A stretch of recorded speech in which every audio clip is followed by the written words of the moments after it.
2002 मध्ये जेव्हा महिंद्रा अँड महिंद्राचा खूप मोठा स्ट्रगल चालू होता, तेव्हा त्यांनी एक खूप अमेझिंग गाडी लॉन्च केली, ती म्हणजे महिंद्राची स्कॉर्पिओ. ती गाडी नुसतीच सिटी एरियाजमध्ये नाही तर रुरल एरियाजमध्ये खूपच पॉप्युलर झाली. कारण ऑब्व्हियसली बॉडी अँड फ्रेम चासीस होते, म्हणजे बेसिकली खाली एक शिडीसारखी चासी असते आणि त्याच्यावरती ही बॉडी लावलेली असते. त्यामुळे हिची ऑफ रोड केपेबिलिटी जी होती ती प्रचंड चांगली होती. त्यामुळे गावाच्या रस्त्यांमध्ये किंवा कच्च्या रस्त्यांमध्ये किंवा भारताच्या रस्त्यांमध्ये ही गाडी खूप चांगला परफॉर्मन्स द्यायची आणि त्यामुळे लोकल लोकांमध्ये ही खूप पॉप्युलर झाली. पण त्याचा एक बायस होता, तो म्हणजे ही फक्त गावाकडची लोकच घेत होती. म्हणून महिंद्राने 2022 मध्ये लॉन्च केली स्कॉर्पिओ एन. स्कॉर्पिओ एन आणि स्कॉर्पिओ क्लासिक आजही सेपरेटली विकल्या जातात. स्कॉर्पिओ एन एक असा मास सेगमेंट टार्गेट करत होती जो महिंद्राला वाटत होता आपल्याकडनं राहून जातोय, तो म्हणजे लाईफस्टाईल बायर्स.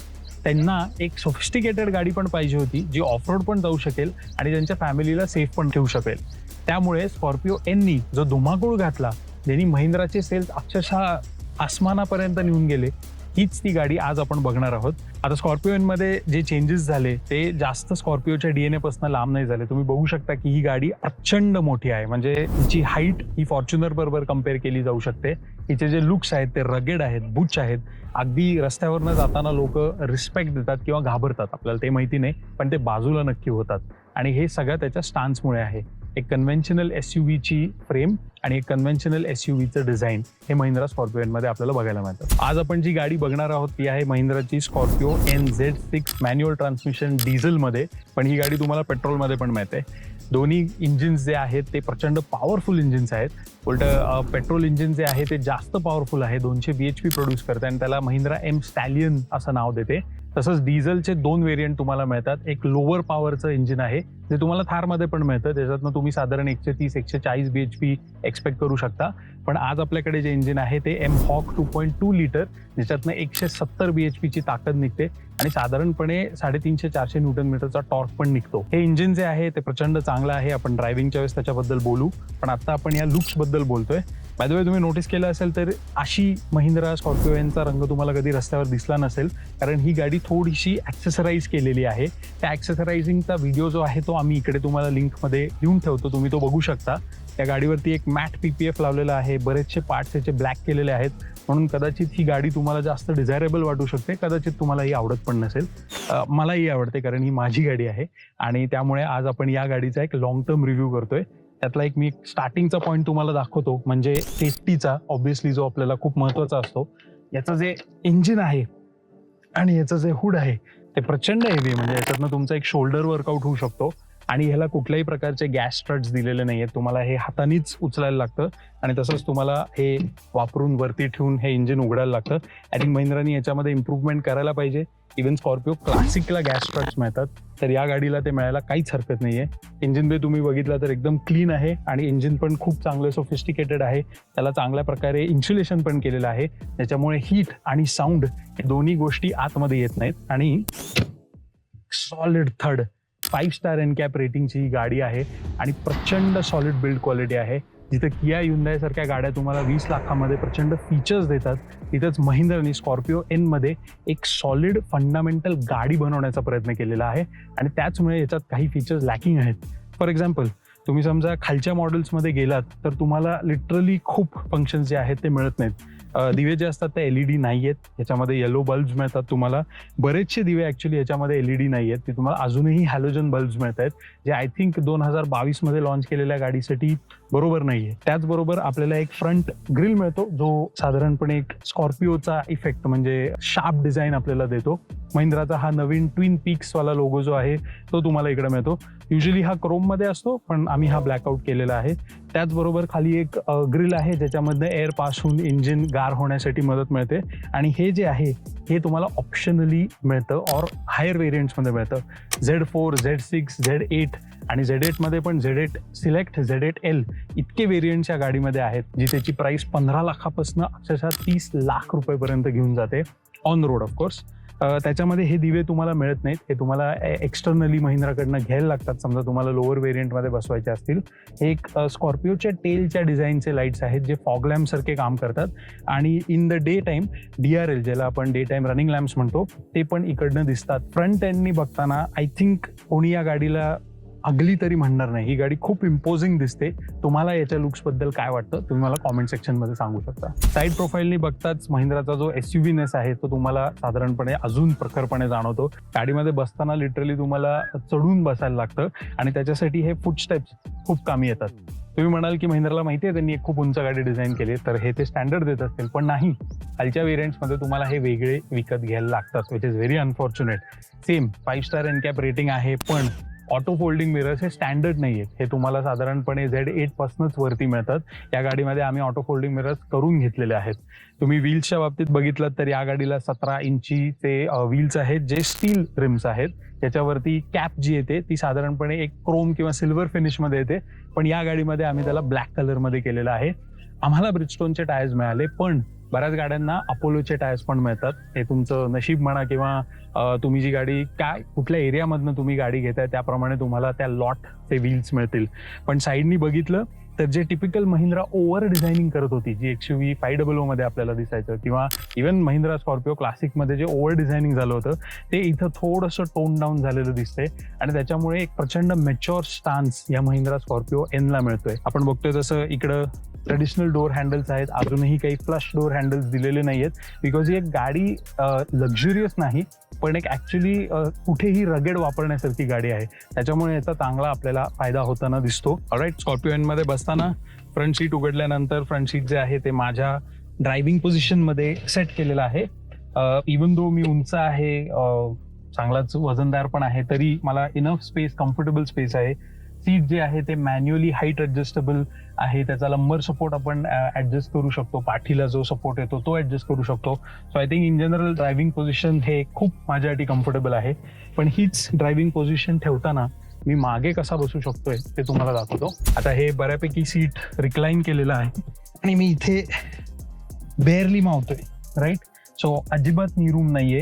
हे सीट अजून थोडं पुढे समजा रिक्लाइन अँगल याचा आपण घालवला तर मी नक्कीच बसू शकतो, पण आत्ताच्या पोझिशनमध्ये मी गाडी चालवत असताना माझ्या मागे माझ्या एवढा माणूस बसू शकत नाही.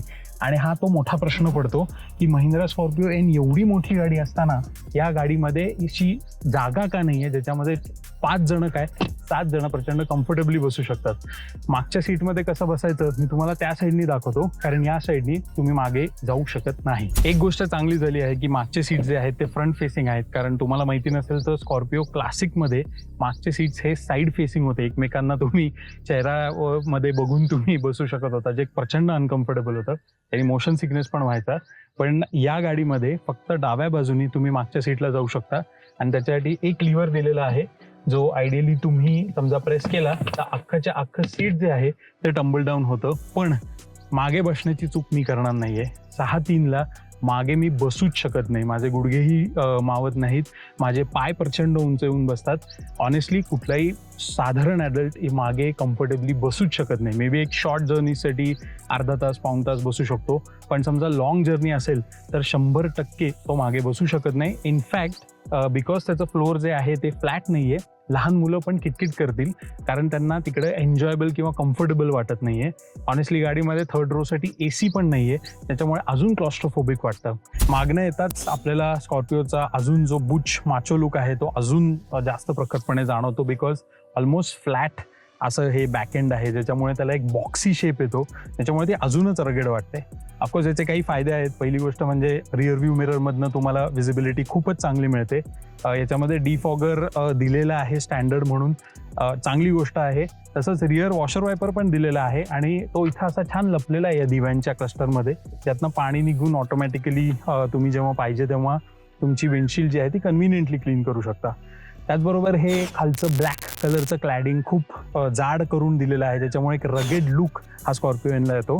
मी जसं म्हटलं तुम्हाला की हे जरी LEDs असले तरी खालचा जो रिव्हर्स लॅम्प आहे तो अजूनही हॅलोजन आहे, जो डझंट मेक एनी सेन्स. 2022-2020 नंतर हॅलोजन बल्ब्स नसायलाच पाहिजे गाडीमध्ये, आणि होपफुली महिंद्रा हे ऐकेल आणि नवीन फेसलिफ्टमध्ये हे सगळ्या ज्या लाईट्स आहेत ते LED करून टाकतील. पण माझी एक रिक्वेस्ट आहे महिंद्राला की प्लीज कनेक्टेड लॅम्प्स किंवा कुठल्याही प्रकारचे कनेक्टेड हेडलॅम्प्स टेललॅम्प्स करू नका. सगळे गाड्या त्या करतायत, एकसारख्या दिसायला लागतात, काहीच त्याच्यामध्ये स्पेशल राहत नाही. एकसारखं दिसण्यावरनं आठवलं, बऱ्याच लोकांना हे जे लाईट्स आहेत ते एका मेच्युअर्ड वॅगनआर सारखे वाटतात. काही लोक ज्यांची टेस्ट जास्त चांगली आहे त्यांना वाटतं की हे वॉल्वो सारखे दिसतात. तुम्हाला कोणासारखे वाटतात तुम्ही कॉमेंट करून मला सांगू शकता. रिअर वायपर तर आहेच, आणि एक इंटरेस्टिंग गोष्ट जी बऱ्याच लोकांकडनं मिस होते ती म्हणजे याचं रिअर डोअर जे आहे ते असं उघडतं, लिटरली दारासारखं उघडतं, ही एक डिक्कीसारखं उघडत नाही. आणि त्याच्यानंतर आपल्याला दिसते ही एक भव्य जागा जी आहे त्याची बूट स्पेस. पण या जागेवरती जाऊ नका, मी मुद्दामून इकडे एक छोटी बॅग ठेवलेली आहे. इथे तुम्ही 2 किंवा 3 सूटकेसेस इंटरनॅशनलचे टाकले तर हे जे थर्ड रोचं सीट आहे ते ज्या पद्धतीने टकअवे होतं त्या पद्धतीने प्रचंड जागा घेऊन बसतं. याचे जे खाली स्ट्रट्स दिलेले आहेत ज्याच्यामध्ये हे सीट जे आहे ते बसतं, त्याच्यामुळे जागा फ्लॅट होत नाही, ज्याच्यामुळे तुम्ही खूप सामान ठेवू शकत नाही. बऱ्याच वेळेला असं झालेलं आहे की मी 2 लोकांचं इंटरनॅशनल लगेज पण इकडे ठेवू शकलेलो नाहीये. मी आडवं स्टॅक केलं, उभं स्टॅक केलं. एका पॉईंट ऑफ टाइमला ते एवढं हाईटला जायला लागलं की माझी व्हिजिबिलिटी ऑब्स्ट्रक्ट व्हायला लागली. आय डोंट थिंक की एका एवढ्या मोठ्या साईजच्या गाडीमध्ये हा प्रॉब्लेम असायला पाहिजे. आणि त्याच्यासाठी मला असं वाटतं की महिंद्राने याच्यामध्ये एक 5 सीटर ऑप्शन 2026 मध्ये लॉन्च करायलाच पाहिजे. कारण बरीच लोक 5 लोकांची फॅमिली घेऊन बरंचसं सामान घेऊन ट्रॅव्हल करतात आणि ही ट्रॅव्हलिंगसाठीच बनवलेली गाडी आहे. तुमचं काय ओपिनियन आहे या बाबतीमध्ये तुम्ही मला कॉमेंट सेक्शन मध्ये सांगा. मागे बघितलं तर तुम्हाला दिसतील हे सेन्सर्स, हे आहेत पार्किंग सेन्सर्स जे Z2 आणि Z4 आणि Z6च्या व्हेरियंट्समध्ये स्टँडर्ड मिळतात. अनफॉर्च्युनेटली या साईजच्या गाडीला पण महिंद्रानी मधल्या व्हेरियंटला पण रिव्हर्स कॅमेरा जो आहे तो कंपल्सरी किंवा स्टँडर्ड ठेवला नाही, विच इज व्हेरी अनफॉर्च्युनेट. मी सारखं म्हणत असतो की एनकॅप रेटिंग ही क्रॅश झाल्यानंतर तुम्हाला वाचवेल, पण ती गाडी दररोज इझी असायला पाहिजे ह्याच्यासाठी ज्या गोष्टी केल्या पाहिजेत त्यातलं एक व्हिजिबिलिटीचा फॅक्टर येतो, तो म्हणजे या रिव्हर्स कॅमेरामधनं सॉल्व्ह होतो, जो आय थिंक महिंद्रानी नवीन फेसलिफ्टमध्ये स्टँडर्ड द्यायलाच हवा. आणि XUV 7XO ज्या पद्धतीने त्यांनी काढलेली आहे ज्याच्यामध्ये बरेच फीचर्स स्टँडर्ड दिलेले आहेत, फक्त प्रीमियम लक्झरी फीचर्स जे आहेत ते फक्त तुम्हाला मिळतात. ते मॉडेल समजा त्यांनी स्कॉर्पिओ एनसाठी पण आणलं तर खूपच उत्तम होतं. आपण सगळे गडकरींचे फॅन तर आहोतच, आणि त्यामुळे आपल्याला जेव्हा हे फ्युल कॅप उघडतो तेव्हा दिसतात 2 झाकणं. एक आहे तुमचं रेग्युलर डिझेलसाठी आणि दुसरं हे जे निळ्या रंगाचं कॅप आहे ते गेस करा, ॲड ब्लू साठी. ॲड ब्लू हा एक असा प्रकार आहे जो हल्लीच्या कॅटलिटिक कन्व्हर्टर्समध्ये लागतो. एक फिल्टर असतो जो डिझेलचे एमिशन्स जे आहेत ते ट्रॅप करतो, आणि ते ट्रॅप केल्यानंतर त्याचे जे एमिशन्स जायला पाहिजेत हवेमध्ये ते जात नाहीत आणि त्यामुळे प्रदूषण थोडंसं कमी होतं. पण मजा अशी आहे की या डिझेल पार्टिक्युलेट फ्युटर किंवा DPF मुळे ते चोक होण्याचे चान्सेस जास्त असतात जेव्हा तुम्ही सिटीमध्ये गाडी खूप जास्त चालवता. बऱ्याच वेळेला असं झालेलं आहे की सिटीमध्ये साधारणपणे 2 आठवडे कंटिन्युअसली गाडी चालवल्यामुळे कमी रेव्हजमुळे तो जो फिल्टर आहे तो चोक होतो. तो युजली अनचोक कधी होतो जेव्हा तुम्ही 2000 RPM ला गाडी साधारण 15-20 मिनिटासाठी ठेवता. ती तुम्ही स्टेशनरी पण ठेवू शकता किंवा हायवेवरती पण ठेवू शकता. सो टिपिकली समजा तुम्ही 60, 70, 80 किंवा त्याच्या वरच्या स्पीडला कंटिन्युअसली राहत असाल तर तो जो तुमचा फिल्टर आहे तो अनक्लॉग होतो, त्याच्यामुळे तुमची गाडी परत श्वास घ्यायला चालू होते. पण समजा चुकून माकून तुमचा डिझेल पार्टिक्युलेट फिल्टर DPF चोक झालाच तर तुम्हाला गाडी एक वॉर्निंग साईन देते आणि गाडी लिटरली तुमचा RPM जो आहे तो क्लॉक करून 1500 पेक्षा कमी RPM ला तुमची गाडी जाते. तुम्हाला साईडला लावायला लागते आणि एक रिजन मोडमध्ये जायला लागतं, त्याच्यामध्ये गाडी 20 मिनिटं 15-20 मिनिटासाठी 2000 RPM पर्यंत स्वतःला रेव्ह करून ठेवते. ही जी प्रोसेस आहे ती तुम्ही बंद करू शकत नाही. हे शोरूममध्ये पण जाऊन करू शकता, पण ऑब्व्हियसली गाडीमध्ये तो फीचर पण दिलेला आहे. आणि त्यामुळे समजा तुम्ही सिटीमध्ये गाडी वापरत असाल तर आय वुड ऑलवेज सजेस्ट की तुम्ही पेट्रोल गाडी घ्या, किंवा ऑनेस्टली सिटीमध्ये वापरत असाल तर ही गाडी का घेताय, एवढी मोठी आहे की ही मॅन्युव्हरेबिलिटीला प्रचंड त्रास होतो सिटीमध्ये. सो लॉंग जर्नीसाठी किंवा फार्मसह तुम्ही जात असाल तर नक्कीच डिझेल व्हेरियंट बघा, अदरवाईज पेट्रोल व्हेरियंट हा तुमच्यासाठी जास्त उपयोगीचा आहे. आता आपण बसलेलो आहोत स्कॉर्पिओ एन मध्ये, आणि जसं मी म्हटलं की ही गाडी बऱ्यापैकी ॲक्सेसराईज केलेली आहे. त्याच्यामधला एक भाग म्हणजे हे लेदर रॅप स्टिअरिंग व्हील. आता ऍक्च्युली तुम्हाला नुसतं प्लॅस्टिक मिळतं, त्याचे जे सीट्स आहेत त्याला पण लेदर लावलेलं आहे. अदरवाईज नॉर्मल गाडीमध्ये तुम्हाला फायबरचे सीट्स मिळतात, टॉप एंडला तुम्हाला लेदर्स मिळतात. आपण दाराकडे पहिले वळू, त्याच्यामध्ये एक छान ग्रॅब हँडल तुम्हाला इकडे मिळतं, तसेच विंडोचे जे कंट्रोल्स असतात तेही इकडे मिळतात. मिरर्सला तुम्हाला जे काही करायचंय ते पण ऍडजस्टमेंट तुम्हाला इकडनंच करता येते. तसंच दार लॉक अनलॉक पण इकडनं होतं. छान मोठे बाटल्या ठेवायला जागा दिलेली आहे, तुम्ही इझिली 1 लिटरची बाटली इकडे ठेवू शकता. आणि त्याचबरोबर समजा तुमच्या गाडीचे पेपर्स असतील किंवा फडकी असतील ती पण तुम्ही साईड पॉकेटमध्ये टाकू शकता. गाडीमध्ये बसताना कारण ही उंच आहे महिंद्राला लक्षात येतं ते, आणि म्हणूनच त्यांनी इकडे ग्रॅब हँडल दिलेलं आहे ज्याला तुम्ही पकडून खूप इझिली आतमध्ये बसू शकता. इकडे तुम्ही बघितलं तर बरीच मोकळी बटणं दिलेली आहेत. यातली बरीच बटणं जी आहेत ती टॉप एंडमध्ये भरून निघतात, पण महिंद्राला त्यांचा ऑडियन्स चांगलाच माहिती आहे, त्यामुळे त्यांनी इकडे सोय कशी केलेली आहे ती म्हणजे जे हुटर्स लावतात, जे इलिगल दिवे लावतात किंवा ऑक्झिलरी लॅम्प्स लावतात त्या लोकांसाठी ॲडिशनल बटणं इकडे अवेलेबल करून ठेवलेलं आहे. अदरवाईज टॉप एंडच्या पलीकडे तुम्ही अजून काय देताय की तुम्हाला ती बटणं मोकळी ठेवायला लागतात. तुम्हाला माहिती असेल तर कॉमेंट करा, पण आय थिंक मला वाटतं हे महिंद्राचा ब्रिलियन्स आहे, ज्याच्यामधनं त्यांना त्यांचा ऑडियन्स चांगलाच माहिती आहे. त्याच शेजारी तुमचं हेडलाईटचा जो अँगल आहे तो वर खाली करण्यासाठी इकडे तुम्हाला एक स्विच मिळतो. स्टेअरिंग व्हील खूप छान आहे, त्याच्यावरती राईट साईडला तुम्हाला क्रूज कंट्रोल मिळतो. क्रूज कंट्रोल पण खूप उत्कृष्ट चालतो. तुम्ही एखाद्या स्पीडला चालत असाल आणि इन केस तुम्हाला एखाद्या गाडीला ओव्हरटेक करायला लागलं तर तुम्ही ऍक्सेलरेटरवर पाय देऊन जेव्हा काढता तेव्हा ऑटोमॅटिकली क्रूज कंट्रोल त्या आधीच्या स्पीडला परत सेट होतो आणि गाडी चालत जाते. व्हेरी कन्व्हिनियंट, मोठ्या लॉंग ड्राईव्हला तुम्हाला खूप कम्फर्टेबल ठेवतं. लेफ्ट साईडला तुम्हाला मीडियाचा कंट्रोल मिळतो, मोबाईलचा कंट्रोल मिळतो आणि त्याच्यामुळे इन जनरल या गाडीबरोबर राहण्यामध्ये जगण्यामध्ये खूप सोपं होतं. मला वन ऑफ द मोस्ट आवडती गोष्ट आहे म्हणजे याचे अॅनालॉग डायल्स. आजही डिजिटलच्या दुनियामध्ये या गाडीमध्ये अजूनही अॅनालॉग डायल्स आहेत. तुम्हाला कन्व्हेन्शनल नीडल्स बघायला मिळतात आणि बराच चांगला डिस्प्ले आहे त्याचा. सगळी जी काही माहिती आहे ती क्लिअरली मिळते, पण हा जो डिस्प्ले आहे तो अजून कन्व्हिनियंट होऊ शकतो. ह्याला सवय झाल्यानंतर तुम्ही इझिली टॉगल करू शकता, मायलेजचे डिटेल्स बघू शकता, मॅप बघू शकता, या सगळ्या गोष्टी येतात. आणि हे सगळं पॉसिबल होतं बिकॉज या गाडीमध्ये ॲड्रिनॉक्स सिस्टम मिळते. ॲड्रिनॉक्स ही महिंद्राची इंटेलिजन्स सिस्टम आहे. त्याच्यावरनं तुम्ही मोबाईलवरनं पण बघू शकता की ही गाडी अनलॉक्ड आहे, लॉक्ड आहे, याचा हॉर्न वाजवा. आणि टॉप व्हेरियंट्समध्ये तर तुम्ही गाडी चालू बंद पण करू शकता, म्हणजे तुमचा एसी चालू होऊ शकतो. एसी वरती आलेलोच आहोत तर ऍक्च्युली खूप चांगला पॉवरफुल एसी आहे. युजली 1च्या स्पीडवरच मी ठेवतो आणि या गाडीला क्लायमेट कंट्रोल नाहीये, पण टॉप व्हेरियंटला तुम्हाला क्लायमेट कंट्रोल मिळतो. मला गरज भासत नाही. इझिली तुम्ही टेम्परेचर इकडनं जास्त गरम वाटत असेल तर गार करू शकता, गार वाटत असेल तर गरम करू शकता. इझी होतं, पण ऑब्व्हियसली लक्ष वेधून तुम्हाला इकडे करायला लागतं. आणि फिजिकल बटन्सचा मास्टर क्लास म्हणून महिंद्रानी हे सेंटर कॉन्सोल बनवलेलं आहे.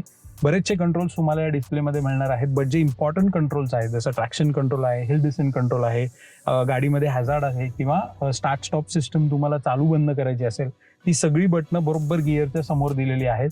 त्यामुळे तुम्हाला लिटरली रीच पण करायला लागत नाही, इझिली तुम्ही त्यांना ऍक्सेस करू शकता. तसंच जो मेनू आहे त्याला पण बटणं फिजिकल दिलेली आहेत. त्याच्यामुळे गाडीचा जो एक कम्फर्ट आहे ना, ही सवय झाली तुम्हाला की तुमची बोटं इझिली ते करू शकतात without removing attention from the road. त्यामुळे इन जनरल हा जो एक फील आहे तो आय थिंक महिंद्रानी रिटेन करावा. फक्त नवीन गाडीमध्ये जे नक्कीच येणार आहे तो म्हणजे एक मोठा डिस्प्ले येईल. माझा अंदाज आहे की 12 इंचीचा डिस्प्ले येईल. महिंद्रा थार रॉक्समध्ये 10 इंचाचा मिळतो, पण या गाडीमध्ये 12 इंचाचा येईल. आणि 12 इंचाचा डिस्प्ले आल्यामुळे या गाडीच्या डॅशबोर्डमध्ये सबस्टॅन्शियल चेंजेस होतील, कारण त्याचे एसी व्हेंट्स बरोबर त्या डिस्प्लेच्या शेजारीच आहेत. म्हणजे ही जी लुक आहे तो थोडाफार चेंज होईल, जी एक वाईट गोष्ट नाही आहे. आय थिंक मॉडर्न करण्यामध्ये ते करायलाच पाहिजे, कारण इंटिरियर्समध्ये त्यांनी जो थीम घेतलेला आहे तो म्हणजे एक ब्राऊन आणि ब्लॅक कलरचा थीम घेतलेला आहे. त्याच्यामध्ये हार्ड प्लास्टिक सगळीकडे लावलेत, बट त्याचा जो लुक आहे तो बराच सोफिस्टिकेटेड आहे. ऑनेस्टली प्लास्टिकमध्ये त्यांनी हे स्टिचिंग करून दिलेलं आहे, ज्याच्यामुळे हे असं वाटतं की लेदर लावलंय त्याला. ऍक्च्युअली टॉप एंड व्हेरियंट्समध्ये लेदर दिलंय, पण छोट्या व्हेरियंट्सच्या गाड्यांना पण त्यांनी चीप किंवा कुठेतरी तडजोड केली असं न वाटून देण्यासाठी या चेंजेस केलेल्या आहेत, ज्याच्यामुळे आय थिंक महिंद्राने खूप चांगलं काम केलंय. टिपिकली टाटामध्ये इकडे जो डॅशबोर्ड असतो तो बाहेर आल्यामुळे तुमचा गुडघा जो असतो तो बऱ्याच वेळेला लागतो, समजा तुम्ही एक मॅन्युअल गाडी चालवत असाल. पण महिंद्रामध्ये तसं होत नाही. मी खूप किलोमीटर ही गाडी चालवली आहे. ऑनेस्टली 40,000 किलोमीटरचा आता रनिंग झालेला आहे. 3 वर्षापेक्षा कमी, ऑलमोस्ट 3 महिने राहिलेत अजून, मग 3 वर्ष या गाडीला पूर्ण होतील. आणि आतापर्यंत कुठल्याच प्रकारचा फटीग या गाडीमध्ये मला आला नाहीये. ऑब्व्हियसली याच्यामध्ये तुम्हाला ऑटोमॅटिक ट्रान्समिशन पण मिळतं. 6 स्पीडचं ऑटोमॅटिक ट्रान्समिशन आहे, जे खूप सुंदर आहे. वेदर तुम्ही पेट्रोल घेताय, डिझेल घेताय, इट डझंट मॅटर. थोडंसं तुमचं ॲव्हरेज कमी होईल, बट अपार्ट फ्रॉम दॅट जे ट्रान्समिशन आहे आणि जे इंजिन बरोबर त्यांनी ट्यून केलेलं आहे ते खूपच चांगल्या पद्धतीने केलेलं आहे. गिअर लिव्हर जो आहे त्याचे थ्रोज जे आहेत ते बरेच लांब आहेत. तुम्हाला जाणवेल की तुम्ही एक मोठी दणकट जड गाडी चालवताय, कारण त्याचे थ्रोज जे आहेत त्याला तुम्हाला बराच एफर्ट घ्यायला लागतो. समजा तुम्हाला हॅचबॅकची सवय असेल किंवा सो कॉल्ड एसयूव्हीची सवय असेल तर तुम्हाला नक्कीच हे गिअर्स अवघड वाटतील. पण क्लचच्या बाबतीत तसं नाहीये. क्लच बराच हलका आहे आणि चांगल्याच पद्धतीने ट्यून होतो, काहीच प्रॉब्लेम येत नाही. तसंच जो एक प्रॉब्लेम मला वाटतो तो म्हणजे गिअर लिव्हरच्या मागे त्यांनी इथं 2 कप होल्डर्स दिलेले आहेत. आता चुकून माकून समजा तुम्ही इकडे बाटली किंवा कप ठेवलाच तर मग गिअर चेंज करताना हे तुमच्यामध्ये येतं. हा एक खूप एर्गोनॉमिक ऑब्व्हियसनेस आहे, म्हणजे लगेच समोर दिसून येतं आणि हे महिंद्रानी नक्कीच फेसलिफ्टमध्ये ॲड्रेस करायला पाहिजे, कारण अदरवाईज हे कप होल्डर्स लिटरली युजलेस होतात. त्याच कप होल्डर्सच्या मागे इकडे एक आर्मरेस्ट सॉर्ट ऑफ दिलेलं आहे, ज्याच्यामध्ये तुम्ही तुमचं वॉलेट, मी फास्टॅगचा टॅग ठेवतो किंवा काही गोष्टी असतील ते इझिली ठेवू शकता. आणि हा बराच डीप आहे. पण मोबाईल ठेवण्यासाठी जागा म्हटलात तर तुम्हाला इकडे समोरच जागा मिळते. टॉप व्हेरियंट्समध्ये तुम्हाला एक वायरलेस चार्जर पण मिळतो. आत्तासाठी USB A USB B चे चार्जिंग पोर्ट्स आहेत ते दिलेले आहेत, पण मला असं वाटतं की USB Type-C 65 वॉट्सचे 2 पॉईंट्स इकडे महिंद्रानी द्यायलाच पाहिजे नवीन लॉन्चमध्ये. आणि जमल्यास वायरलेस कार चार्जिंग आहे ते पण स्टँडर्ड करायला काही हरकत नाही. ऑल्दो ती एक लक्झरी फीचर आहे, त्यामुळे ते टॉप व्हेरियंट्समध्ये ठेवलं तरी काही प्रॉब्लेम नाही. डावीकडे बघितलं तर तुम्हाला इकडे एक ग्लव्ह बॉक्स मिळतो, तो बऱ्यापैकी मोठा आहे. मी याच्यामध्ये महिंद्राचे स्वतःचे मॅन्युअल आणि गाडीचे डॉक्युमेंट सोडले तर काहीच ठेवू शकलेलो नाहीये. तुम्ही कदाचित त्याचा जास्त चांगला उपयोग करू शकता. ओव्हरऑल तुम्ही बघितलं तर या गाडीचा फिट फिनिश जो आहे तो टाटाच्या गाडींपेक्षा कैक पटीने जास्त आहे. मला वाटतं टाटाला एक खूप मोठा हेडस्टार्ट मिळाला होता आणि त्यांनी तो मिस केलाय, कारण त्यांचे आजही पॅनल गॅप्स आणि गोष्टींमध्ये जरा आवाज येणं हे खूप जाणवतं. तसंच महिंद्रामध्ये बघायला गेलं तर ते अजिबातच जाणवत नाही. बऱ्यापैकी चांगला फिट फिनिश त्यांचा आहे. ऑब्व्हियसली इंटरनॅशनल स्टँडर्डला अजूनही ते गेलेले नाहीयेत. बरेच ग्लिचेस येतात, बऱ्याच वेळेला डिस्प्लेमध्ये ग्लिचेस आलेले आहेत, बऱ्याच वेळेला म्युझिक सिस्टममध्ये ग्लिचेस आलेले आहेत, बऱ्याच वेळेला गाडी चालू केल्यानंतर दोन्ही डिस्प्ले बंद होतात, रिव्हर्स कॅमेरा एंगेज व्हायला ऑलमोस्ट 2-2 मिनिटं लागतात. असे खूप सॉफ्टवेअर ग्लिचेस आहेत जे महिंद्रा एकदम फास्ट ट्रॅक करायला बघते. आणि जे मला आवडत नाही टाटा आणि महिंद्रामध्ये ते म्हणजे शेवटची 5% 10% डेव्हलपमेंट जी असते ती पहिल्या कस्टमर्सवरती होते. ते जे काही फीडबॅक देतात त्यावरनं ते गाडी इम्प्रूव्ह करत जातात आणि मग त्याच्यानंतर गाडी त्यांचं प्रोडक्ट चांगलं बनलेलं असतं. म्हणून मी म्हणतो की कधी नवीन गाडी समजा या कंपनीजनी लॉन्च केली तर लगेच घ्यायच्या नादी लागू नका. आणि त्याचं प्राईम एक्झाम्पल आहे टाटा सिएरा, त्याच्यामध्ये आता मेजर इंटिरियर्सचे क्वालिटीचे इश्यूज येत आहेत, इंजिनचे इश्यूज येत आहेत. प्रत्येक 100 मधनं 10 लोक कंप्लेंट करतात की आमच्या सिएरा बरोबर काही ना काहीतरी प्रॉब्लेम आहे. सेम महिंद्रा बरोबर पण आहे, काही वेगळं नाही एवढं, फक्त टाटाचे प्रॉब्लेम्स फारच जाणवतात कारण त्यांचे सर्व्हिस स्टेशन जे आहे ते एवढं रिस्पॉन्सिव्ह नाहीये. महिंद्राचं त्या मनाने बरंच रिस्पॉन्सिव्ह आहे. कंप्लेंट्स आपण नंतर करू, गाडीचं आपण पहिले बोलून घेऊ. त्याचबरोबर आपल्याला वरती एक सनरूफ पण मिळतो. हा एक छोटा सनरूफ आहे. अनफॉर्च्युनेटली गाडी मध्ये नवीन फेसलिफ्ट मध्ये एक पॅनोरामिक सनरूफ हे महिंद्रा देणारच आहे, कारण हे कस्टमर्सची डिमांड आहे. मूर्ख लोक आहेत, गरज नाही ऑनेस्टली याची. एका मोठ्या SUV मध्ये जेव्हा तुम्ही इतकं वजन वरती लावता तेव्हा बॉडी रोल जो आहे तो अजून वाढतो. ऑलरेडी या गाडीमध्ये बॉडी रोल इतका आहे, त्यामधनं पॅनोरामिक सनरूफ दिल्यामुळे ते अजून होणार आहे. सो अनलेस महिंद्रानी सस्पेन्शन मध्ये काहीतरी जादू केलाय which is called may be da Vinci. याला तुम्हाला कॉस्ट कटिंग म्हणायचंय किंवा काय म्हणायचंय आय डोंट नो, पण हे जेव्हा तुम्ही सनब्लाइंड जे आहेत ते खाली घेता तुम्ही नोटीस कराल की याला आरसाच नाहीये. म्हणजे इल्युमिनेटर तर सोडून द्या, ऑनेस्टली आरसा नाहीये. Z6 20 लाखाच्या गाडीला तुम्ही सनब्लाइंड मध्ये आरसे देत नाही आहात. याला कॉस्ट कटिंग म्हणायचं का चिंदगिरी म्हणायची का आम्ही विसरलोच असं म्हणायचं आय डोंट नो. पण म्हणजे लोकांनी त्यांचा चेहरा बघून काही ऍडजस्ट करायचंच नाही का? मला हे महिंद्राचं लॉजिक कळत नाही. काही वेळा इतके व्हॅल्यू फॉर मनी फंक्शन्स देतात, पण काही वेळेला इतक्या साध्या सोप्या गोष्टी कसे काय ते विसरू शकतात, खरंच मला कळत नाही. आता मी मागच्या सीटमध्ये बसलो आहे. मगाशी तुम्ही बघितलं की हे सीट खूप मागे आल्यामुळे माझे गुडघे जात नव्हते, त्यामुळे मी थोडंसं सीट पुढे घेतलंय, तरीही माझे गुडघे टेकतायत. यावरनं तुम्हाला दिसतंय की महिंद्रा एवढी मोठी गाडी बनवून पण त्याच्या आतमध्ये रिअर स्पेस जास्त चांगली देऊ शकत नाहीये.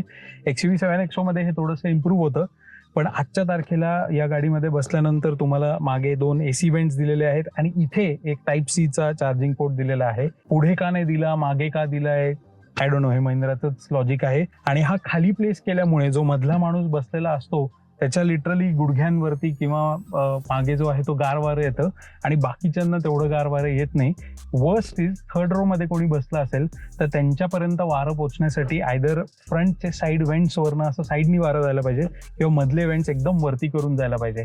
ऑनेस्टली इथे 3 लोक इझिली बसू शकतात. मधले जे हेडरेस्ट आहे ते ऍडजस्टेबल नाहीये, पण इकडे तुम्ही 3 लोक 3 प्रॉपर ऍडल्ट इझिली बसू शकतात. ऑब्व्हियसली माझ्या साईजचे नाही, पण रेग्युलर जे इंडियन्स आहेत ते डेफिनेटली बसू शकतात आणि खूप कम्फर्टेबली बसू शकतात. मला खूप लोकांनी सांगितलेलं आहे की मागे बसल्या बसल्या लिटरली त्यांना कुठल्याच गाडीमध्ये एवढा कम्फर्ट मिळत नाही. रादर पुढे कॅप्टन सीट असूनही बरीच लोक मागे बसून झोपतात आणि खूप कम्फर्टेबली झोपतात, which is a good sign, कारण ही गाडी लॉंग जर्नीसाठीच बनवलेली आहे. आणि ड्रायव्हरचं फोकस एकदा ड्रायव्हिंगकडे लागलं त्याच्यानंतर मागे जी बसलेली फॅमिली आहे त्यांनी खूप कम्फर्टमध्ये राहायला पाहिजे.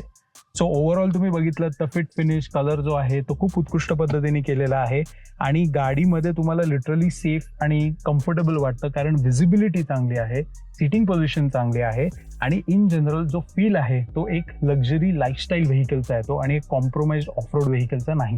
ऑलराईट, सो सगळ्या गाड्याबद्दल आपण माहिती घेतल्यानंतर ऑब्व्हियसली जी महत्त्वाची गोष्ट आहे ती म्हणजे गाडी चालवण्याबद्दल. आणि या चालवण्यामध्येच मी तुम्हाला सांगेन या गाडीबरोबर जगण्यामध्ये 3 वर्षामध्ये मला काय काय ऑब्झर्वेशन झालेले आहेत. पहिली गोष्ट म्हणजे आपण इंजिन बद्दल बोलूया. हे diesel engine one of the most refined engines आहे, जे एका भारतीय कंपनी नाहीच तर कुठल्याही विदेशी कंपनीने पण बनवलेलं असेल. 2.2 लिटरचा आहे. याचा आवाज जास्त येत नाही, इन्शुलेशन चांगलं आहे, पॉवर डिलिव्हरी एक्सिलंट आहे आणि पेड विथ हे मॅन्युअल ट्रान्समिशन या गाडीमधनं तुम्हाला जेव्हा पॉवर लागते तेव्हा ऑन डिमांड मिळते. सगळा जो गेम आहे तो 2000 RPM च्या आसपास होतो. मॅक्स पॉवर डिलिव्हरी 2200-2400 पर्यंत जाते. 3000 RPM मध्ये गेल्यानंतर गाडी नुसती आवाज करते, ऍक्च्युअल गाडीमध्ये काही होत नसतं. आणि या गाडीचा जो स्वीट स्पॉट आहे ना तो साधारणपणे 80 ते 110 या स्पीड मध्ये येतो. तुम्ही 80च्या स्पीडनी गाडी कंटिन्युअसली चालवली तर तुम्ही या गाडीमधनं 18चा ऍव्हरेज पण हायवेवरती काढू शकता. तसंच समजा तुम्ही गाडी फास्ट घेतली 110-120 पर्यंत गेला तर नाही म्हटलं तरी 14-15चा ऍव्हरेज तर तुम्हाला सहज मिळणार आहे. हे हल्लीच्या पेट्रोल गाड्यांना जमत नाही. आणि सर्वात वैशिष्ट्य म्हणजे मला वाटतं सिटीमध्ये एसी चालू असताना मला या गाडीमधनं 10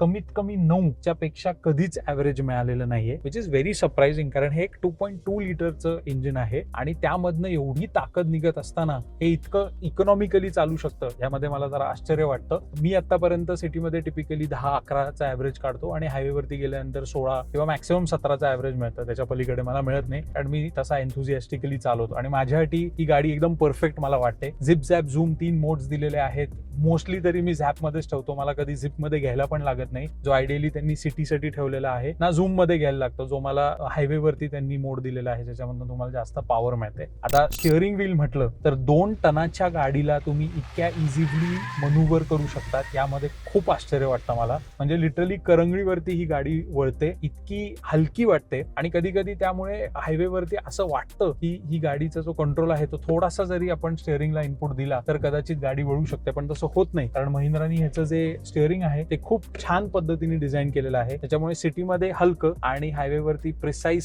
स्टिअरिंग फील तुम्हाला मिळतो. मग आपण ह्याच्या क्लच पेडलकडे आपण ऑलरेडी बोललेलो आहोत. ब्रेक्स बद्दल बोलूया. ब्रेक्स बद्दल मला अजून प्रशंसाच करायला वाटते महिंद्राची, कारण ही गाडी जितक्या वजनाची आहे त्या ब्रेक्सवरनं तो फील येतो आणि तुम्हाला जाणवतं की गाडी तुमच्या कंट्रोलमध्ये आहे. खूप छान बाईट आहे. अजून थोडं प्रोग्रेसिव्ह होऊ शकतं कारण थोडीशी सवय व्हायला वेळ लागतो, पण एकदा सवय झाली की गाडीमधनं हचके किंवा दचके कुठल्याही प्रकारचे बसत नाहीत आणि प्रचंड कम्फर्टेबली ब्रेकिंग तुम्ही करू शकता. सस्पेन्शन कडे वळतात मला आय थिंक याचा सर्वात मोठा प्रॉब्लेम जाणवतो, तो म्हणजे याची राईड क्वालिटी. त्याची राईड क्वालिटी उत्कृष्ट पण आहे आणि तेवढीच वाईट पण आहे. आय नो मी खूप टोकाची भूमिका घेतोय, बट समजा तुम्ही सिटीमध्ये चालवत असाल लोअर स्पीड्सला तर तुम्हाला जाणवेल की तुमची व्हर्टिकल मुवमेंट जी आहे, जो बाउन्स आहे तो प्रचंड आहे. मला बरीच लोक येऊन म्हणतात की अरे नाही याची राईड क्वालिटी आमच्या गाडीपेक्षा जास्त चांगली आहे, पण I don't think that is the gold standard. माझ्याकडे आधी टाटा आर्या पण होती आणि त्याचं जे सस्पेन्शन होतं दॅट वॉज ऍब्सोल्युटली ब्रिलियंट. ज्या पद्धतीने ती गाडी कुठलाही रस्ता असो, हायवेज असो, खड्डे असो, स्पीड ब्रेकर्स असो, एकदम ग्लाइड करायची, त्या पद्धतीने महिंद्रा स्कॉर्पिओन करत नाही. फॉर एक्झाम्पल आम्ही आता या स्पीड ब्रेकरला आलोय आणि मला लिटरली 20च्या पेक्षा कमी स्पीडला येऊन हा स्पीड ब्रेकर ऍडजस्ट करायला लागतोय. हेच एखादी लहान गाडी असेल तर ऍक्च्युअली जास्त स्पीड मध्ये इझिली जाऊ शकते. आणि जेव्हा गाडी पूर्ण लोड होते तेव्हा थर्ड सीट मधले पॅसेंजर्स आहेत ते तर अक्षरशः आकाशामध्ये उडतातच. आम्ही बऱ्याच वेळेला नोटीस केलंय की जेव्हा आम्ही रंबल स्ट्रिप्स वरनं जातो याचं रिअर सस्पेन्शन इतकं सॉफ्ट आहे की गाडी हवेमध्ये उडते आणि गाडी चालवत असतानाच अशी स्लाइड होते हवेमध्येच. आणि हे सगळं प्रचंड घाबरवण्यासारखं आहे कारण एक 2 टनाची गाडी जेव्हा हवेमध्ये अशी सरकताना तुम्हाला जाणवते की रिअर तुमचं स्लाइड आउट होते, ते थोडंसं असं जरा घाबरवतं तुम्हाला. आणि आय थिंक याच्यावर महिंद्रानी काम करायला पाहिजे. समजा फेसलिफ्ट मध्ये त्यांनी 7XO मधलं दाविंचीचं सस्पेन्शन आणलं तर खूपच मोठा गेम चेंजर होईल. यातला जो मेजर फ्लॉ आहे महिंद्राचा तो म्हणजे त्याचं सस्पेन्शन, ते सॉल्व्ह झालं तर एक खूप मोठी गोष्ट होऊ शकते. आणि आय होप की महिंद्रा हा व्हिडिओ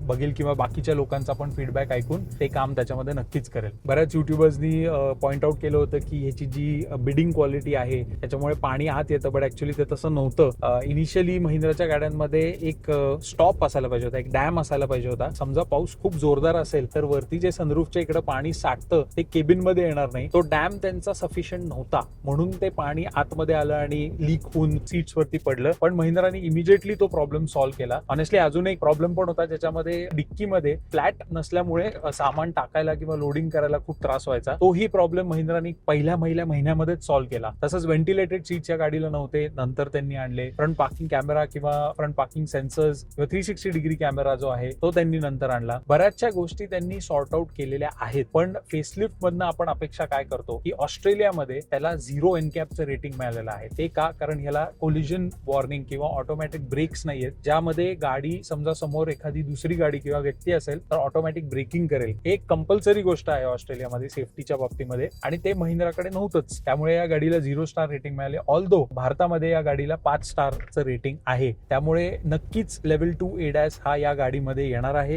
याचं फ्रंट ग्रिलही चेंज होणार आहे. त्याच्यामध्ये एक डिस्प्ले पण येणार आहे. कदाचित जे व्हेंटिलेटेड सीट्स आहेत ते अजून व्हेरियंट्सला अवेलेबल होतील. सो असे खूप महत्वाचे चेंजेस नक्कीच महिंद्रा स्कॉर्पिओनला करणार आहे, आणि ज्याच्यामुळे हे अजूनच एक अट्रॅक्टिव्ह गाडी नक्कीच बनून राहणार आहे. मला सारखा प्रश्न पडतो की 20 लाखाला तुम्हाला क्रेटा, सेल्टॉस, टाटाची हॅरियर किंवा सफारी मिळते, पण त्या सगळ्या गाड्यांमध्ये तुम्हाला टेक्नॉलॉजी विकली जाते. समजा तुम्हाला एखाद्या गाडीकडनं गाडी विकणं अपेक्षित असेल तर त्याचं काम फक्त आणि फक्त महिंद्रा आजच्या तारखेला करत आहे. कारण 7XO म्हणा किंवा महिंद्रा स्कॉर्पिओन म्हणा यांचे सेल्स फिगर्स टाटाच्या गाड्यांपेक्षा पटीमध्ये आहेत. सर्व्हिसिंगच्या बाबतीमध्ये या गाडीचे ऑब्व्हियसली आतापर्यंत 3 सर्व्हिसिंग झालेले आहेत. एक रिकॉल पण झालेला आहे. ऍक्च्युअली 2 रिकॉल झालेत. एकामध्ये एक वॉशर त्यांना जास्त टाकून टाईट करायचं होतं. ते खूप सोपं काम होतं. स्वारगेटला झालं ते सह्याद्री मोटर्स मध्ये. आणि एका ठिकाणी सस्पेन्शनचं एक छोटं काम होतं, जे पण छोटं टाईटनिंगचाच इश्यू होता. तो झाला होता वाघोलीमध्ये. सो सर्व्हिस स्टेशन जे आहेत ते बऱ्यापैकी स्प्रेड आउट आहेत. हडपसरमध्ये आहे, बाणेरमध्ये आहे. सो टिपिकल पुण्यामध्ये का होईना पण सर्व्हिस बद्दल प्रॉब्लेम येणार नाही. आधी एक सर्व्हिस स्टेशन होतं जे हडपसरमध्ये होतं, ते अक्षरशः पथेटिक होतं. मी चुकून तिकडे एक सर्व्हिस करायला गेलो आणि खूप घाणेरडा एक्सपिरियन्स होतो. नशिबाने ते बंद झालं. मी एक कंप्लेंट पण टाकली होती. सो महिंद्रा ऐकतंय, जे कंप्लेंट्स येत आहेत त्याबद्दल पण ते ऐकतायत, आणि गाडीबद्दल तुमचे समजा काही डाऊट्स असतील तर ते चांगल्या पद्धतीने रिसेप्शन दिलं जातं तुम्हाला सर्व्हिस स्टेशन मध्ये. कॉस्टच्या बाबतीत म्हटलं तर 7,500 5,500 पहिल्या सर्व्हिसला, त्याच्यानंतर 7,000-7,500, आणि लास्ट जी सर्व्हिस होती त्याला साधारणपणे 9,000-9,500 रुपये खर्च झाला होता. सो 10च्या आसपास वार्षिक तुम्हाला याचा खर्च येईल असा माझा अंदाज आहे. त्याच्यामध्ये आपण typical oil filters, air filters, AC filters आणि ऑइल चेंज आणि ऍडब्लूची कॉस्ट पण कन्सिडर करतोय. सो बरंच इकॉनॉमिकल आहे, कारण बऱ्याच मारुती सुझुकीच्या ओनर्स बरोबर पण मी बोललोय, त्यांच्याही कॉस्ट तेवढ्या जातात. So from a service point of view खरंच चांगलं आहे. पण हे म्हणताच मी प्रत्येक वेळेस आतापर्यंत जेव्हा सर्व्हिस स्टेशन मध्ये गेलेलो आहे, कोणाची ना कोणाची तरी खूप मोठी आर्ग्युमेंट तिकडे चालू होती. आयदर ती कॉस्टवर नव्हती, आयदर क्वालिटी ऑफ रिपेअर्स वर नव्हती. नशिबाने माझ्याबरोबर आतापर्यंत असं काही झालं नाहीये. होऊ शकतं. सो महिंद्रा आणि टाटाचा जो सर्व्हिस एक्सपिरियन्स आहे तो काय टॉप नॉच आहे असं मी म्हणणार नाही. उलट बऱ्याच वेळेला जिथे लोक त्यांची बोलेरो पण टाकतात तिकडेच तुम्ही तुमची XUV 7XO किंवा 700 किंवा स्कॉर्पिओ NG 30 लाखाची गाडी आहे ती घेऊन जाता, आणि त्यामुळे तो सर्व्हिस एक्सपिरियन्स जो आहे तो जरा टेंट होतो, म्हणजे जरा तुम्हाला प्रीमियम वाटत नाही. आय थिंक त्याच्यावरती महिंद्रानी जरा इम्प्रूव्हमेंट करायला पाहिजे. उदाहरणार्थ मारुती सुझुकीनी त्यांचं अरिना डीलरशिप जे त्यांचे चीपर प्रोडक्ट्स आहेत त्यांच्यासाठी ठेवलेलं आहे, आणि एक थोडा लक्झरी एक्सपिरियन्स देण्यासाठी त्यांनी नेक्साची लाईन काढलेली आहे. सो टिपिकल तुम्ही सर्व्हिस कॉस्ट 10,000 रुपये वार्षिक अशी कन्सिडर करू शकता. नंतर जसे मेजर सर्व्हिस येतील तसे कदाचित 12-15,000 रुपयापर्यंत जाईल, पण त्याच्यावरती तरी कॉस्ट जाणार नाही. आय थिंक एका 20 लाखाच्या गाडीसाठी वार्षिक तेवढी कॉस्ट ओके आहे. त्यामुळे मला बऱ्याच वेळेला आश्चर्य वाटतं की महिंद्रा असे प्रोडक्ट्स या प्राइस पॉइंटला कसे काढू शकतात, जिथे टाटा हॅरियर आणि सफारीमध्ये टेक्नॉलॉजी भरून देते. फियाटचं त्यांचं इंजिन आहे, स्वतःचं इंजिन पण नाहीये. ह्युंदाईकडनं त्यांनी ट्रान्समिशन घेतलेलं आहे, स्वतःचं ट्रान्समिशन पण नाहीये, आणि टेक्नॉलॉजी नुसतं भरून त्याच्यामध्ये वेगवेगळे फीचर्स देऊन ते गाडीची प्राइस 30-30 लाखापर्यंत वर नेण्याचा प्रयत्न करतायत. तिथेच किया, ह्युंदाई, टोयोटा सारख्या गाड्या त्यांच्या गाडीचे वजन कमी करून क्वालिटीवरती आय थिंक थोडासा कॉम्प्रोमाइज होतोय त्यांच्याकडे पण फिट फिनिश मध्ये. पण त्यांच्या गाड्या पण साधारणपणे 20-22 लाखापर्यंत जात आहेत, पण त्यांच्यामध्ये पण हे फीचर्स येत नाहीत. तिथंच महिंद्राचं आय थिंक अनफिनिश्ड डेव्हलपमेंटच्या नावाखाली त्यांची प्राइस पॉईंट जी आहे ती कायम राहते, कारण या गाडीमध्ये इतके टेक्नॉलॉजिकली ग्लिचेस आहेत. इनिशियली माझ्याकडे एक जुना आयफोन होता, तो आयफोन जेव्हा मी कनेक्ट करायचो तेव्हा रॅन्डमली तो डिस्कनेक्ट व्हायचा, आणि हा माझ्याच बरोबर नाही तर बऱ्याच लोकांच्या आयफोन बरोबर हा प्रॉब्लेम येत होता. मी जेव्हापासून फोन बदललाय तेव्हापासून हा प्रॉब्लेम मला आला तरी नाहीये. पण इव्हन माझ्याकडे एक अँड्रॉइड फोन जो मी कनेक्ट करायचो त्यामध्ये मॅप्स सारखे डिस्कनेक्ट व्हायचे. ऑफकोर्स मी सगळं अप टू डेट केलेलं होतं, मॅप्स अपग्रेड केलं होतं, अँड्रॉइड अपग्रेड केलं होतं, तसंच iOS पण अपग्रेड केलं होतं, पण हा इश्यू कंटिन्युअसली येतच होता. तसंच सस्पेन्शन त्यांनी सांगितलं, आणि बरेच युट्यूबर्स जे होते त्यांनी सांगितलं एकदम वर्ल्ड क्लास सस्पेन्शन आहे, पण मला नाही वाटत. कारण घाटामध्ये तुम्ही गेल्यानंतर जितका बॉडी रोल तुम्हाला एका लॅडर ऑन फ्रेम चॅसिस मधनं मिळायला पाहिजे त्याच्यापेक्षा बराच जास्त तुम्हाला या गाडीमध्ये मिळतोय. ऑनेस्टली ही गाडी अजूनही लॅडर ऑन फ्रेम ठेवताना त्याचं सस्पेन्शन बरंच चांगलं केलं जाऊ शकतं, ज्याच्यामुळे त्याचा जो डिप आहे किंवा ऍक्सलरेशनच्या वेळेस जसा राईज होतो तो बऱ्यापैकी कंट्रोलमध्ये आणून ही गाडी अजून सेफ होऊ शकते. होते. ऑस्ट्रेलियामध्ये बरीच लोक या गाडीला एका बजेट कार किंवा एक बजेट अल्टरनेटिव्ह म्हणून कन्सिडर करतात, पण आपण ह्याला एक gold standard of quality consider करतो. हेच आपल्याला दाखवतं की इव्हन टाटा महिंद्रा इतका प्रोग्रेस करतायत नो डाऊट, पण ग्लोबल स्टँडर्डच्या कंपॅरिझन मध्ये अजूनही त्यांना बराच इम्प्रुव्हमेंटला स्कोप आहे आणि तोच स्कोप मी या महिंद्रा स्कॉर्पिओ यांच्या 2026च्या फेसलिफ्ट मधनं एक्सपेक्ट करतोय. टिपिकली ऑगस्ट 15 हा महिंद्रासाठी खूप मोठा दिवस असतो, तसाच जानेवारी 26 पण एक खूप मोठा दिवस असतो. त्या दिवशी टिपिकली त्यांचे खूप प्रोडक्ट्स लॉन्च होतात आणि तसंच ऑगस्ट 15 2026 मध्ये महिंद्रा स्कॉर्पिओ यांचा फेसलिफ्ट लॉन्च करेल असं मला वाटतंय. त्याचे टेस्ट म्यूल्स आपण सगळीकडे बघितलेले आहेत. ऑलमोस्ट काही गोष्टी सर्टन झालेल्या आहेत. पुढचा सेन्सर जो आहे एडॅस साठी तो क्लिअरली दिसतोय, मोठा डिस्प्ले क्लिअरली दिसतोय, सीट्स मध्ये काहीतरी चेंज झाले, फ्रंट ग्रिल मध्ये चेंज झालेला आहे, रिअर बंपर्स मध्ये काही चेंज झालेले आहेत. या सगळ्या छोट्या छोट्या गोष्टी या गाडीचा एक्सपिरियन्स एलिव्हेट करतील. पण मी ही गाडी ऑन रोड 19 लाखाला घेतली होती. मान्य हा Z6 मधला व्हेरियंट होता, पण 19 लाखाच्या कंपॅरिझन मध्ये ज्या बाकीच्या गाड्या तेव्हा अवेलेबल होत्या त्या कंपॅरिझन मध्ये मला जास्त कार मिळालेली आहे आणि कमी टेक्नॉलॉजी मिळालेली आहे. मी हे कधीही घेईन, कारण जास्त कारनी मला मनशांती मिळते, मला आनंद मिळतो गाडी चालवायला, जो बाकीच्या इंजिन्स मधनं मला मिळत नाही. हा सेम जो स्टान्स आहे हा तुमचा आहे का नाही तुम्ही मला सांगा. आणि महिंद्रा स्कॉर्पिओ यांच्या 26च्या फेसलिफ्ट मधनं तुम्हाला अजून काही गोष्टी अपेक्षित असतील तर नक्कीच कॉमेंट सेक्शन मध्ये आम्हाला सांगा. हा व्हिडिओ तुम्हाला आवडला की नाही हे पण सांगा आणि कोणी स्कॉर्पिओ यांनी समजा कन्सिडर करत असेल तर तुम्ही हा व्हिडिओ नक्कीच त्यांना फॉरवर्ड करा. आपण व्हिडिओमध्ये जसं बोललो तसं एनकॅप रेटिंग तुम्हाला क्रॅश झाल्यानंतर सेफ ठेवू शकतो, पण क्रॅश होण्याच्या आधी जी काही काळजी घेऊ शकता ती नक्की घ्या. सीट बेल्ट घाला, इंडिकेटर्स द्या, लाईट्स बरोबर पद्धतीने वापरा आणि तुमच्या फॅमिलीची काळजी घेऊन त्यांना सेफ ठेवा. माझं नाव तन्मय वाकणकर आणि मोटर एड्स इंडियाच्या पुढच्या एपिसोडमध्ये आपण परत भेटू. धन्यवाद.